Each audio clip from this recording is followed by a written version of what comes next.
여러분 안녕하십니까? 장태동 행정사입니다.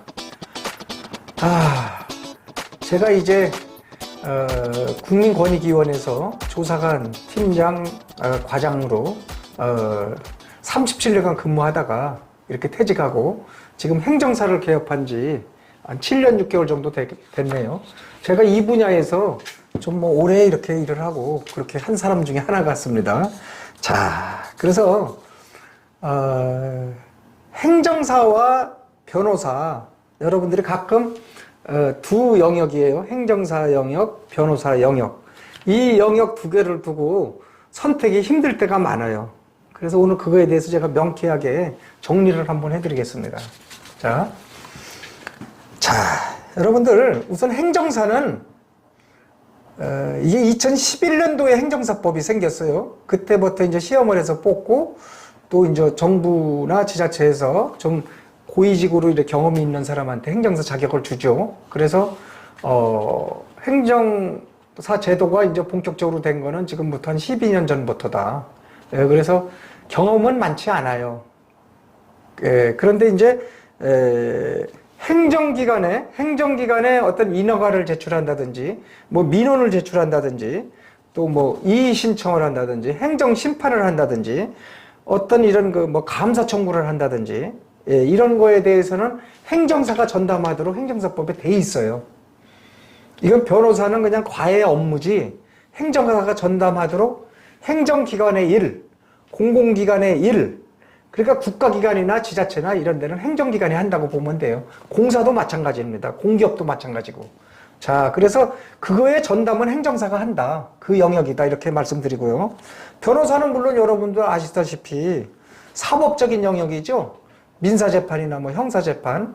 그래서 그런 어떤 다툼이 있고, 범죄, 그런 거 관련 있는 거, 그런 걸 재판과 소송을 통해서 할 때 판사가 끼고, 그렇게 할 때 이제 변호사가 끼는 거죠. 그래서 엄연히 어벽이 틀리다. 그래서 망설일 게 없다 이거죠. 첫 번째. 그래서 행정기관 일이나 공공기관 일에 대해서는 행정사한테. 행정사 검색하면 나와요. 행정심판이나 뭐 이런 검색해도 나오고 많이 나오니까 행정사를 택해야 된다. 이렇게 말씀드릴 수 있고요. 그 다음에 그러면 행정심판이나 어떤 민원 제출 이런 걸 누가 잘하는가? 변호사가 더 잘하는 거 아닌가? 행정사가 잘하는가? 이렇게 이제 얘기를 할 수 있어요. 그리고 실제 실력이 있어야지 업무를 맡기지 않느냐. 자, 그 행정기관에서 이제 행정심판을 예로 들을 수밖에 없겠네요. 최종의 그 행정심판인데, 행정심판은 행정기관에서 판단하는 거예요. 그 판사가 판단하는 게 아니고 법정에서 행정기관에서 판단을 하는 게 행정심판위원회거든요. 그래서 중앙행정심판위원회가 있고 시도행정심판위원회가 있어요. 그래서 거기는 행정심판위원들이 주로 대학 교수, 뭐 이런, 뭐 정부에서 고위직을 했던 사람, 이런 분들이 많아요. 그래서 어떤 판사가 판결하는 영역이 아니다. 행정심판위원회가.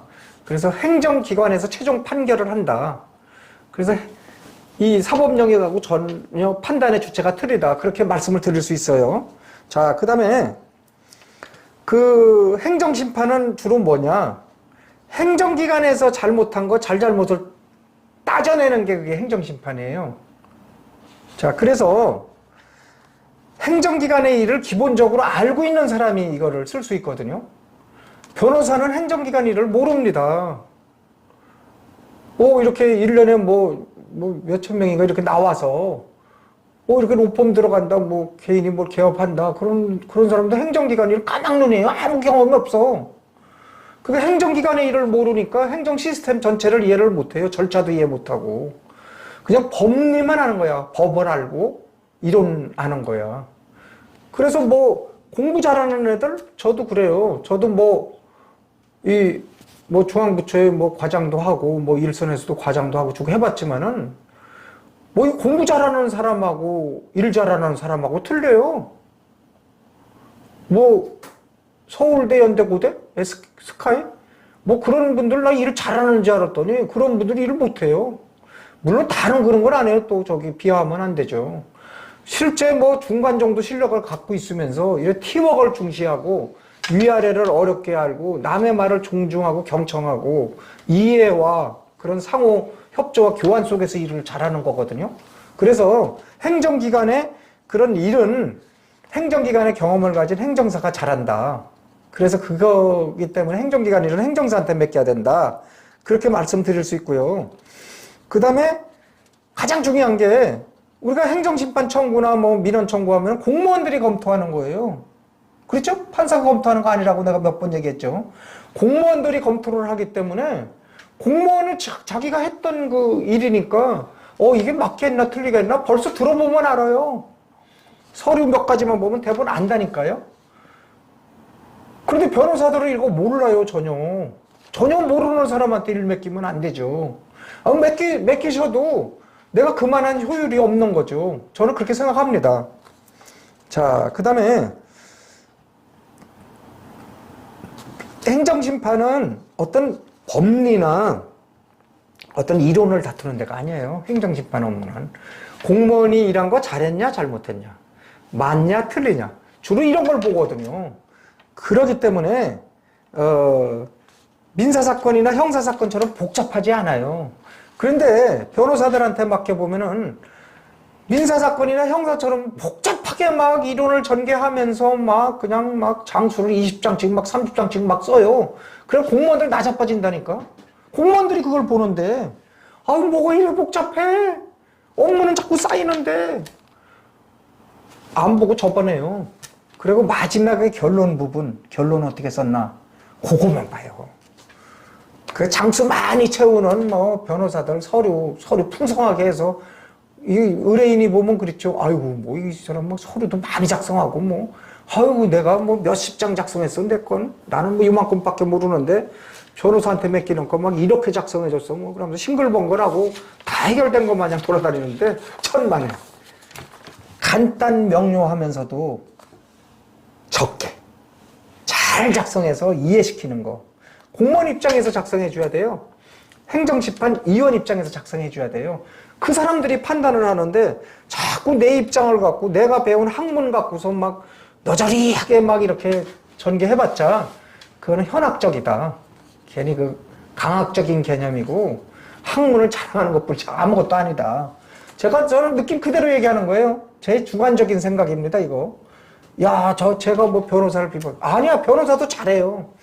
행정심판이나 행정기관 일 외에, 공공기관 외에는 변호사들이 잘하죠. 법정에 가서. 법정에 행정사들은 또 들어가지도 못하게 돼 있어요. 뭐 들어갈 수도 없지만. 예. 그러니까 변호사 영역이 있다 이거죠. 각각 잘하는 비교 영역이 있는 겁니다. 그래서 현대인이 왜 분업을 합니까? 각자 자기가 잘하는 것만 하면은 거기서 돈 벌어서 나머지 뭐 이것도 사 먹을 수 있고 저것도 쓸 수 있고 이렇게 편리도 추구하고 다 그런 거 아닙니까? 그러니까 각자 잘하는 영역이 있는데 행정기관, 공공기관 영역은 행정사 일이고 행정사가 비교 우위에 있다. 이렇게 또 설명하면은 또 되겠네요. 자, 그 다음에 행정사는 이런 정보공개 청구를 잘 할지를 알아요. 그래서 그 사건을 우리가 접수를 해서 민원을 접수해서 여기서부터 쭉 그것을 공무원들이 조사해서 출장 조사를 하고 그걸 법리를 검토하고 또 그거에 대해서 결론을 내리고 팀장이 잘못했냐 과장이 잘못했냐 이런 영역까지도 쭉 점검이 됩니다. 그럼 여기 과는 이렇게 얘기했고 여기 과는 이렇게 했고 저쪽 과에서 반대하고 이런 걸 다 파악을 할 수 있는 게 정보공개 청구입니다. 그런 거를 하려면 행정을 알아야 된다. 행정기관 시스템과 행정기관의 그 어떤 책임을 알아야 된다 이거죠. 행정사 외에는 변호사는 그런 거 몰라요. 그 엉뚱한 거 정보공개 청구하면 안 주죠. 정보공개 청구. 정보공개 청구 모르고 하면 하나도 안 줘요. 왜냐하면 내가 그거 갖고 당하는데 공무원이 누가 내 할 일을 줘요? 가급적이면 안 주고 쭉 뻗어요. 처음에 엉뚱한 거 그냥 주고. 행정사는 그걸 알아요. 맥을. 행정사가 맥과 혀를 잘 알아서 요거 쏙쏙 빼달라고 관계법에 의해서 안 주면은 그거 딱 또 행정심판 할 수 있고 또 그거 갖고 재판도 소송도 할 수 있고 여러 가지 뭐 압박도 할 수 있고 감사 청구도 할 수 있고 뭐 그렇게 다 할 수 있는 거예요. 그렇기 때문에 정보공개 청구에 사활이 달려있다. 행정기관 일은. 정보공개에 성공하느냐, 그래서 많은 정보를 얻느냐, 정보공개에 실패하느냐, 그러면은 정보가 없는 거죠. 그런 정보 공개 단계부터, 청구 단계부터 행정사가 단연 비교 우위에 있다. 이렇게 말씀드릴 수 있는 겁니다. 자, 또, 행정사는, 이게 이제 행정심판 이런 거는 시일을 요청해요. 이의신청도 보통 30일이나 뭐 60일, 요 기간이 주어져 있어요. 그 기간을 놓치면은 안 돼요. 그건 불변기일이에요. 변할 수 없는 기간이야. 행정심판만 예를 들면은 그 90일 이내에 하도록 돼 있거든? 그런데 뭐 이렇게 하다가 잘 모르고 지내다가 언제 해도 되겠지 하고서 미루다가 보니까 90일이 지났어. 그럼 그 행정심판도 못하고 행정소송도 못해요. 그럼 변호사한테 가져가면은, 아이고, 기간이 지나서 안 되네요. 끝! 더 이상 없어요.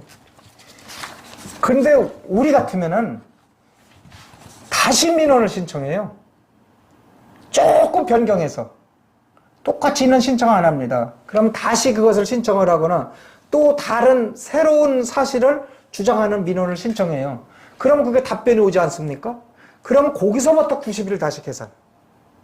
그래서 청구 기일이 초과된 것도 다시 민원을 제기해서 행정심판 청구할 수 있게끔 이를 만들 줄 알았다, 행정사는. 자, 이거 제가 이런 말씀하는 거 행정사분들, 개업 초기에 있는 분들, 경험 없는 분들 이런 거 좀 들어보시면 많이 도움이 될 겁니다.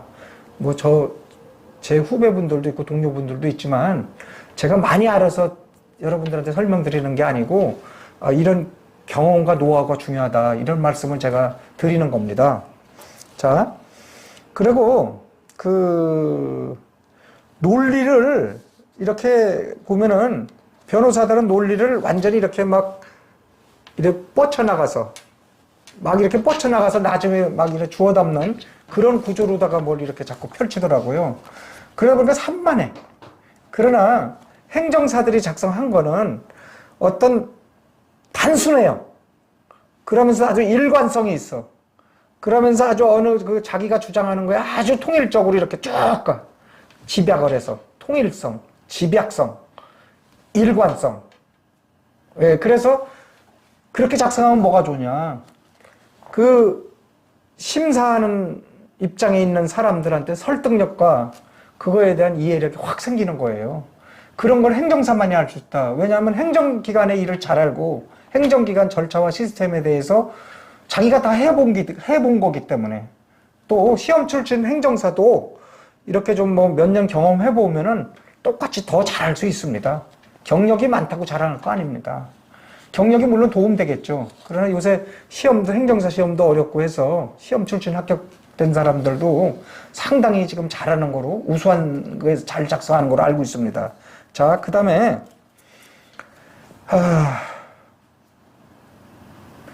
행정소송에 대비해서 많은 정보를 빼는 게 행정사의 일이거든요.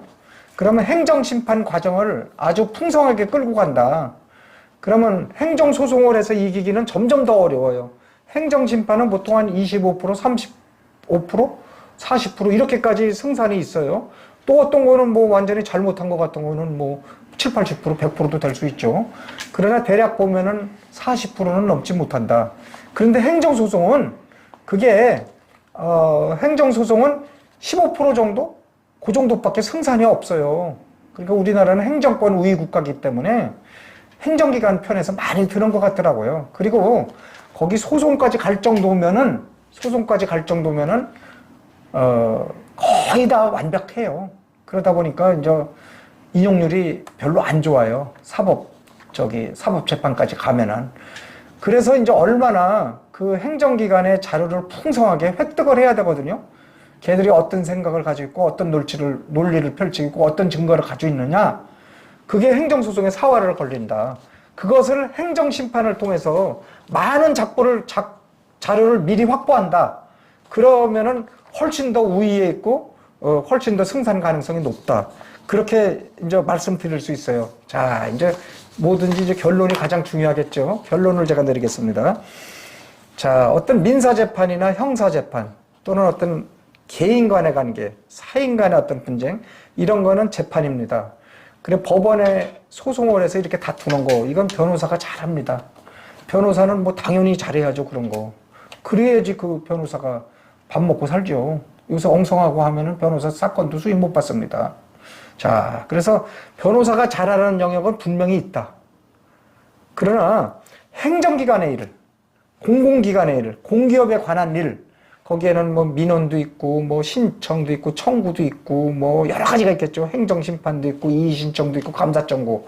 행정기관과 공공기관의 일에 대해서는 행정사가 단연 변호사보다 비교 우위에 있다. 물론 뭐 다 장단점은 있을 겁니다. 그럼에도 불구하고 행정 업무를 벌써 알고 들어가니까 똥개도 뭐 제 집에서는 70%는 알고 들어간다고 그러면 말도 있지 않습니까? 그러니까 많이 아니까 예, 행정사한테 맡기는 게 맞다. 그게 정답이다. 그리고 그다음에 이제 또 가장 중요한 게 비용과 시간과 그런 거 아니겠어요? 자, 그래서 비용 같은 것도 이제 변호사들에 비해서 좀 행정사는 그렇게 많이 요구하지 않아요. 그리고 변호사들은 꼭 성공보수금을 만약에 뭐 1억이면은 내가 얼마다 이래서 어떤 금액에 그걸 내가 해서 달성될 수 있는 이득이 뭐냐. 의뢰인이 나한테 의뢰해서 성공한다면 얻을 수 있는 금액이 얼마냐. 그거에 비례해서 성공 사례금도 정하거든요. 저 성공 보수금도.